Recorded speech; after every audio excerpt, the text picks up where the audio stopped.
Principal sir আমাকে বলছিলেন লক্ষ্য উদ্দেশ্য বলার জন্য আমি অনেক কথা বলে ফেলেছি ইনশাল্লাহ। তারপরে যেহেতু আমাদের সঞ্চালক স্যার দিয়েছেন, আমি কথা বলতে চাই। মঞ্চে উপবিষ্ট আজকের এই অনুষ্ঠানের উদ্বোধক ও আলোচক জনাব মোহাম্মদ তুফাজ্জল হোসেন আকন্দ, শ্রদ্ধেয় সাবেক প্রিন্সিপাল, শ্রীপুর মুক্তিযোদ্ধা রহমত আলী সরকারি কলেজ। মঞ্চে উপবিষ্ট আছেন কর্ণফুলের নক্ষত্র, কর্ণফুলের কৃতি সন্তান, সাবেক শ্রদ্ধেয় চেয়ারম্যান জনাব মীর মোহাম্মদ নুরে আব্দুল হাই, আজকে যিনি প্রধান বক্তা হিসাবে আসীন আছেন। মঞ্চে আজ আসীন আছেন, আসীন থাকার কথা ছিল আজকের অনুষ্ঠানের প্রধান অতিথি, কিন্তু নেই। মঞ্চে আসীন আছেন কর্ণফুলের কৃতি সন্তান, অত্যন্ত উজ্জ্বল নক্ষত্র, আজকের অনুষ্ঠানের বিশেষ অতিথি জনাব মোহাম্মদ ইসরাফিল হোসেন মোল্লা, প্রভাষক নর্দার্ন ইউনিভার্সিটি। মঞ্চে উপস্থিত আছেন যার সাথে আমি আলোচনা করে, যার দিক নির্দেশনা পেয়ে, যিনি আমার সাথে অক্লান্ত পরিশ্রম করে এই গ্রাজুয়েট ক্লাবটিকে কর্ণপুরের মাটিতে আজকে কর্ণপুর সরকারি প্রাথমিক বিদ্যালয়ের প্রাঙ্গণে প্রতিষ্ঠার যার অবদান রয়েছে, সেই শ্রদ্ধেয় প্রধান উপদেষ্টা জনাব মোহাম্মদ আসাদুজ্জামান কামাল, প্রভাষক বিএম শাখা পট্টা দাখিল মাদ্রাসা। মঞ্চে উপবিষ্ট আছেন জনাব Mohammad Lutfur Rahman Akon, deputy general manager royal group. মঞ্চে উপবিষ্ট আছেন সহকারী যুব উন্নয়ন কর্মকর্তা জনাব শামসুজ্জামান আকন। মঞ্চে উপবিষ্ট আছেন খিলপাড়া বালিকা দাখিল মাদ্রাসার শ্রদ্ধেয় সুপার মাওলানা সুহরাবুদ্দিন। মঞ্চে উপবিষ্ট আছেন জনাব মোহাম্মদ আবু সাইদ রফিক, এটিও বুটেক্স। মঞ্চে উপবিষ্ট আছেন শ্রদ্ধেয় সহকারী শিক্ষক, আমাদের কর্ণপুরের কৃতি সন্তান, খিলপাড়া দাখিল মাদ্রাসার সহকারী শিক্ষক জনাব মোহাম্মদ নজরুল ইসলাম। মঞ্চে উপবিষ্ট আছেন মোহাম্মদ কামাল হোসেন, বিশিষ্ট শিল্পপতি, ব্যবসায়ী। মঞ্চে উপবিষ্ট আছেন শ্রদ্ধেয় সহকারী শিক্ষক মোহাম্মদ আব্দুল আউয়াল। আমার সামনে উপবিষ্ট আছেন অত্যন্ত শ্রদ্ধাভাজন, আমার স্নেহের কলিজার গ্রাজুয়েট বৃন্দ এবং অত্র প্যান্ডেলে বিভিন্ন সুদী, সবার প্রতি আমার সালাম ও কৃতিম সালাম। আসসালামু আলাইকুম ওয়া রাহমাতুল্লাহ।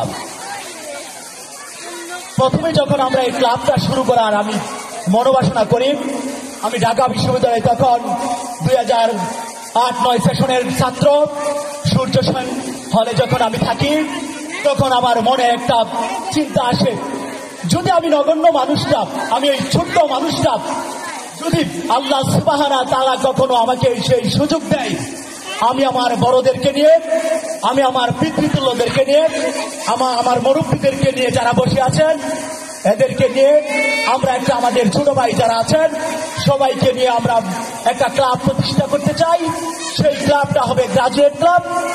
এই গ্রাজুয়েটটা কি আসলে কেন করতে চেয়েছিলাম, আমি যখন এলাকায় আসি, আমি যখন হাঁটাচলা করি, তখন দেখি বিভিন্ন চায়ের স্টল, বিভিন্ন জায়গায় নেশার আড্ডা হয়েছে। তখন আমার চিন্তা আসলো, ইভেন যখন আমি কোনো জায়গায় ইউনিভার্সিটির ক্যাম্পাসে থেকেছি, তখন দেখেছি লালমনিরহাট থেকে শুরু করে বিভিন্ন জেলার তাদের একটি সংগঠন আছে।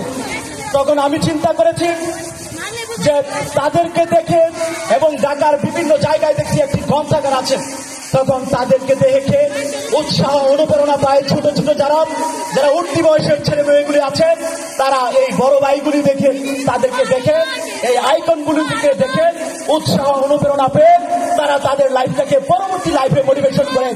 সে কি এই সমাজের ডাক্তার হবেন, সে কি এই সমাজের একজন ব্যারিস্টার হবেন, সে কি একজন লেখক হবেন, সে কি একজন সাহিত্যিক হবেন, সেই চিন্তাটা সে তার মনে জাগে। তখন এটা